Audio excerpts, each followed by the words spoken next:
Hello, everyone, and welcome back to the Cyber Savvy Podcast. I am your host, Mike Shelah, and today we are continuing our conversation with Evgeniy Kharam. Evgeniy, thanks for coming back with us.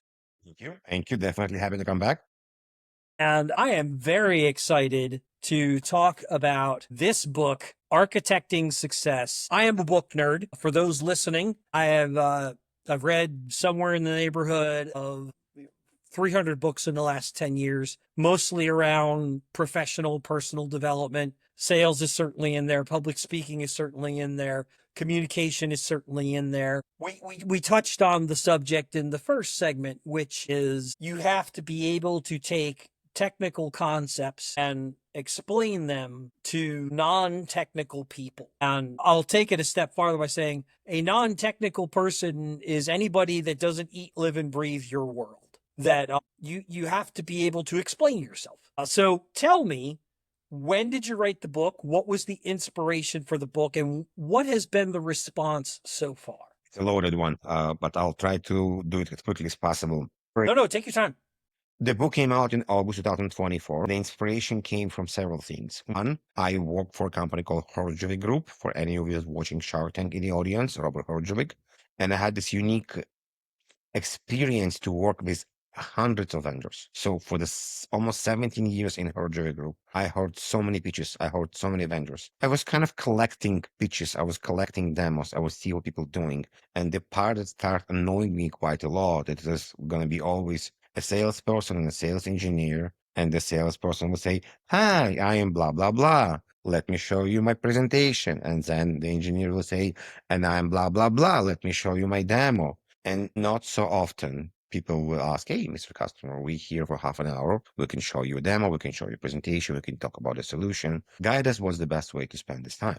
And yes, it's not working every time, but in majority of the cases, when you can actually guide and be guided by the customer, it works better. You are dynamic. You're changing what needs to be done. This is number one. Number two, pandemic happened and we all work remotely. And I really saw a very big change because when I meet you in a room, we are attached to each other. We are very focused on each other. We are not on our devices. When we're talking over Zoom, Teams, Google's Riverside, we have screens around us. I have 4 screens. So I'm talking to you, but I still have a LinkedIn bouncing on this part. And I have something here on the WhatsApp that I don't know what it is that I forgot to close. So I'm not fully focused on the conversation. It doesn't matter how I want to. I may be 99, but I'm not 100%. And what I mean by this, we have seconds, minutes to connect with each other that the other person, the other end will care about what are we talking about. And this has become very, very important. I read Dale Carnegie long time ago, how to find friends, how to not fry friends, how to find friends and influence people. And this was my journey of the connecting to people. So this is number 2. Number 3, I definitely saw the difference and the changes in sales engineering and sales. The sales engineer became much more important into the deal, and the salesperson kind of moved a bit, not just to become a salesperson, but also become a procurement guru, because the buying process become very, very hard.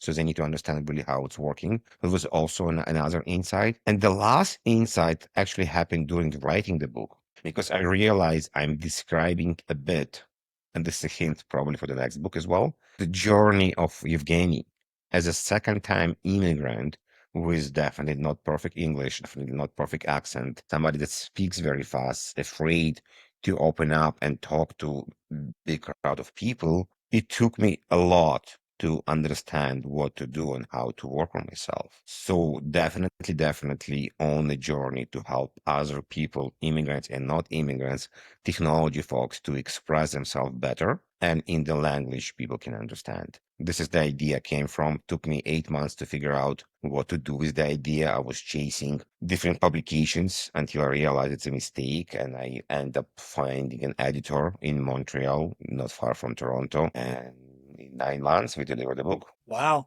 I love it. So I want to address your first comment around the salesperson, sales engineer, pitch deck demo dynamic. I've never been a particular fan of that myself. I remember many years ago, I had taken a job with an IT company, and the owner of the IT company showed me this PowerPoint that he had put together. And after he was done showing it to me, he goes, "What do you think?" I said, it's a PowerPoint."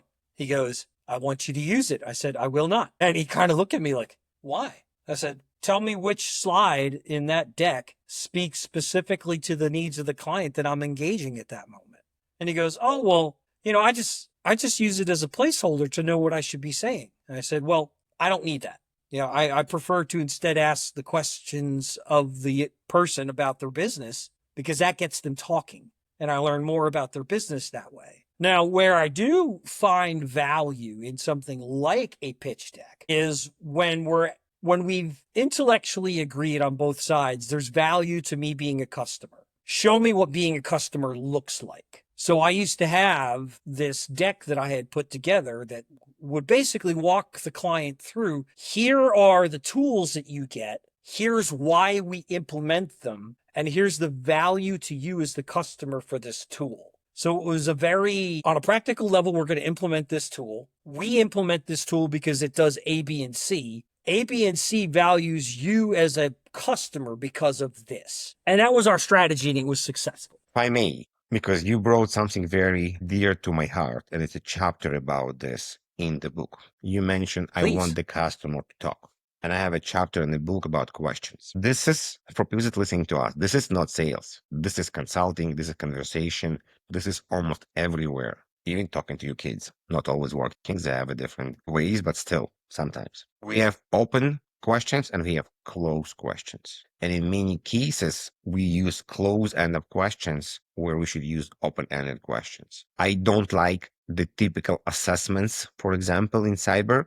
Do you have vulnerability management? Do you have firewalls? Do you wash your teeth in the morning?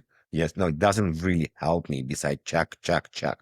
If I want someone to talk, and we will just do that exercise. Mike, what is your favorite color? Amazing. How did it help me? Nada. It didn't help me a lot because, like, Mike, why do you like blue? Now Mike feels like I'm interrogating Mike.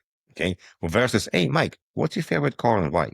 So it's just that it's that little wrinkle at the end. Not interrogating, not just like, so you can try to answer, like answer. Let's see. Let's see how it goes. I think it's largely because of the color of my eyes. So it just, when I pick something out to wear, it just suits the color of my eyes. This is interesting because I actually, when I wear blue, my eyes become bluish as well. When I wear green, my eyes become greenish as well. So they change. I don't know if it's something exists like chameleon. Do you have the same feeling or it's different? No, I just think the blue becomes more pronounced. Mine are always blue, but when I wear a blue shirt, they just seem that much more blue. So when you need to choose a color of the car or something you buy, do you go with blue? The answer is depends. Certainly when I'm picking out dress shirts, I do like to look for a nice bright blue shirt. So we move the conversation forward. We learned you like dress shirts. I connected to you. I told you what I like and why I like blue for some cases as well. And I can go further to understand dress shirts. Is the outfit what you do? But again, it's not cyber, but you didn't feel like I'm attacking you. I hope so. You feel like we're just talking about stuff that dear to your heart. Yeah. Great topic. Several years ago, I was coaching a young man who was going to be doing sales for his father's company. They sold telephone equipment and structured cabling to businesses. And I got to work with him for 10 weeks. And I want to say it was around week 7 or week 8. We were talking about some different topics. And I said to him, he kept bringing up money as a deciding factor in sales. And I said, money is a factor. It's not the deciding factor. I said, you just bought a car, didn't you? And he said, yeah. I said, why'd you buy it? He goes, oh, because it was the best price. I said, okay, how much did you pay? He goes, $1,835. I said, really? That was the only car in the state of Maryland for $17,835? He goes, no. I said, oh, okay, so why'd you buy it? He goes, well, the dealer had some different incentives going on, and this was a car that I had been interested in for a while, and the price fit my budget. And then he stopped talking. He goes, "Oh my God, you're right." I said, "Price is a factor. It's always a factor for people. They have to make decisions to a certain extent on the cost of something." I had another great conversation with a business owner just a few weeks ago who is contemplating changing his IT companies. And he was telling me about why. That, he feels like he's outgrown this company, and his company is a 24-hour facility. They provide white glove transportation services for everything from cars to boats to planes. You can get a private jet from this guy if you want. And as a result, they have to have 24-hour capability. And I listened to what was important to him and what was on his mind. And I said, I definitely think my company is an upgrade over what you have in place now, but I don't think we would fill all of your needs. And his response to that was, no, you probably don't, but you probably fill enough of my needs for the budget that I'm willing to pay. Yes. So that communication is really critical to And finding yeah, out where a customer's coming we from. spoke in our previous episodes about understanding the customer need, understand what they need and what's happening. So I think this is a good example about communication. The customer guide you what they need. There was not just shopping, and you explained to them what they can get. So you guys met in the middle or somewhere to understand that it's actually a match. Yeah, and I'm guessing that goes a lot into architecting success. Like, so how do you define soft skills?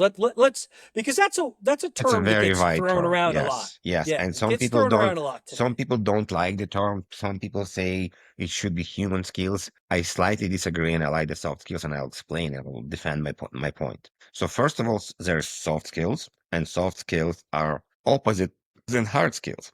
Hard skills in my mind are things we do that we expect the same outcome.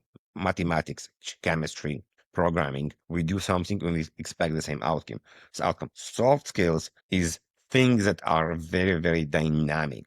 This could be active listening. This could be emotional intelligence. This could be guidance. This could be vulnerability, ability to speak and to speak well, for example. But what I want to add here, and I'll do an example about soft skills in a second as well. We also have places where we use soft skills. So communication in general is a soft skill, but where we use the communication is going to be different than where we use the communication. Podcasting, video, having your office set up is where we use soft skills. Having a good for example, I could be an amazing speaker and communicator, but I can have a shitty camera, shitty microphone, shitty lighting, and nobody ever gonna know how well I am speaking, or might have a bad internet at home. So there are places where we use soft skills and not just the soft skills itself. And I want to give an example about soft skills versus hard skills. For example, if I ask ChatGPT, how you doing, how you doing, how you doing, how you doing, tell me I'm doing well, how can I help you, how can I help you? 5 times, 6 times. If I ask you how you doing, how you doing, how you doing, on the 5th time, tell me again what's wrong with you, and you're gonna punch me in the face. Because Yes. this happened quite a lot. If you're walking on a street and be having a conversation and you just tap into the puddle, tone will change. The way you communicate is changed. Something changed in your persona, in your voice. If I'm a good friend or I'm a good listener or I'm curious enough, I will capture this and I understand something happened. You may don't want to tell me this, but hey, is this still good time to talk? And you may say, no, you know what, just we'll change from it. We are not there with AI and with robotics. We may gonna be there one day, I don't know. But it's definitely one of the things that are important. And in the era of AI, the ability to understand people and to tune to them become even more important in my mind. Yeah, and you just raised a very important point that people struggle with. So we joked a little bit about Glengarry Glen Ross in the last episode. I know because I've been in sales my entire career now, which is over 30 years. And early on in my career, you did not ask for permission, you begged for forgiveness. So you would show up for a meeting, and if the person was like, now's not a really good time, you would basically push yourself until the person told you to go pound sand and 3 out the door. Whereas today, I think the truly successful businesses have recognized that, you may show up for a call like this, and you may look at the person on the other screen and go, wow, they don't look like they're engaged. And you may say to them, Evgeny, it looks like you've got a lot on your mind today. If today is not a good time, I'm happy to reschedule. I want to make sure this is This a is a good time for you. lot of emotional intelligence in EQ you bring in here right now. Same idea. Because people sometimes just stuck on their own agenda and they're like a bulldozer. No stopping. I have 50 calls I need to do today. No, no, no, no, no. Yeah, and is that going to really serve you? Are they just checking a box to say, "Hey, I met with Mike Shelah."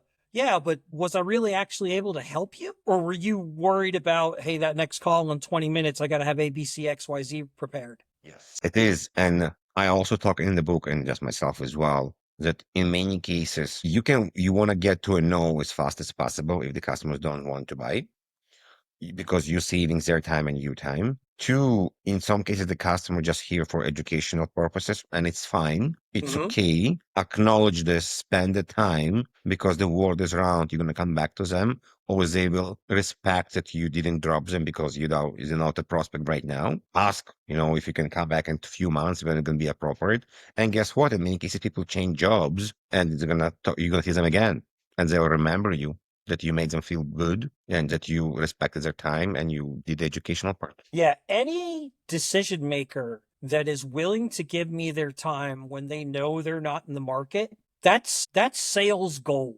But he Because knows you their decision maker. Let's go there. Let's go. Let's talk about this part. This is a fun part. Would you actually ask on a call, oh, Mr. Customer, just to understand better, is this is something that you're responsible? Do you need somebody else to approve this? Are you the budget owner?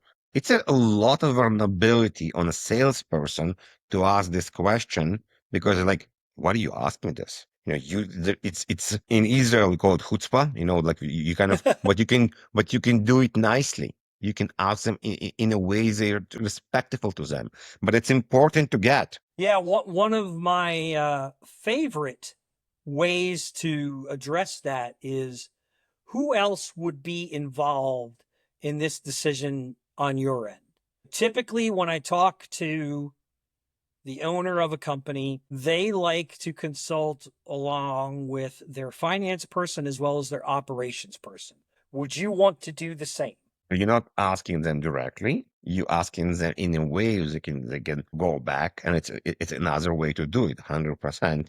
So you choose the way you communicate, but you're getting into the same answers in many cases. One of the technique I used to use again, and on a technical support side usually, at least in the past, versus sales, I will ask on the call, Mr. Customer, just to understand, to be on the same page. I want to make sure my team is prepared to help you. Are you gonna install, deploy, buy this quarter, next quarter? It's a very innocent questions from a techie that basically help the salesperson to understand how real is this deal. I never had somebody not telling me because they know I'm not asking for a sales. I'm asking for technology information to support them. But in reality, I'm asking for a sales question. Yeah, and that's a favorite of mine as well.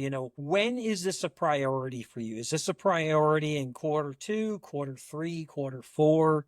Because what I want to do is I want to come back to you when this is something that you want to work on. And coming back to vulnerability and guidance, I think it's totally fine when you build the report, when you build the conversation. Please guide me what's the best way to work with your company. If there's anything particular I need to make sure is ready, do you need third party assessments? Do you need me to do XYZ? Let me help you. Do you want me to help you to build a business case? But guide me.